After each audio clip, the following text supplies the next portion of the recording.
Assalamualaikum warahmatullahi wabarakatuh. Saya Ulfa Subahmi. Di sini ingin menjelaskan mengenai salah satu protokol dari kasus hamstring strain. Nah, di sini saya mengambil aspetar hamstring protokol. Kenapa? Karena menurut saya pada aspetar hamstring protokol ini sudah dilengkapi dengan berbagai macam aspek, mulai dari tujuan dari protokol secara umum maupun tujuan dari setiap tahapnya, kemudian ada assessment dan juga treatment. Selain itu, dalam aspetar hamstring protokol ini penjelasannya sudah sistematis sehingga lebih mudah dipahami.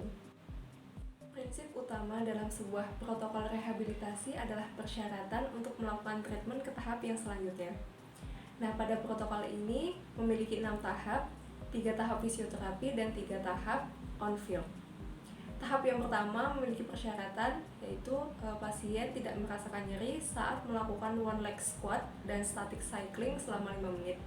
Kemudian tahap yang kedua, persyaratannya adalah pasien bisa melakukan lari lebih dari 70% dari kemampuan maksimal dengan range of motion lebih dari 75%. Kemudian tahap yang ketiga, pasien bisa melakukan lari dengan perubahan arah. Tahap yang keempat, bisa berlatih sepak bola ringan. Tahap yang kelima, berlatih sepak bola sedang. Dan tahap yang keenam, berlatih sepak bola berat. Secara umum, latihan ini ditujukan ketika tidak ada nyeri. Nah, ketika treatment ini dilakukan dan dapat memprovokasi nyeri, hanya boleh ditoleransi 2 dengan penilaian FAS. Ketika lebih dari 2, maka treatment ini harus dihentikan atau diganti dengan treatment yang lain. Berikutnya ada assessment.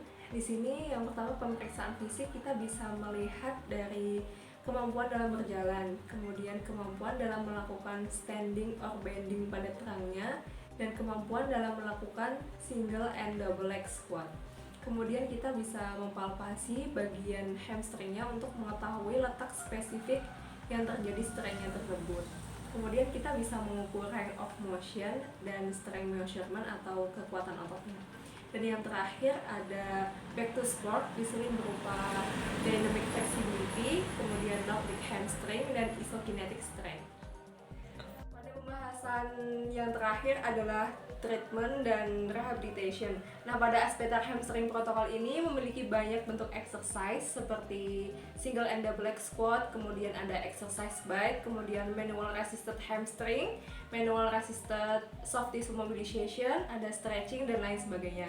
Untuk lebih lengkapnya, kita lihat gambar pada berikut ini.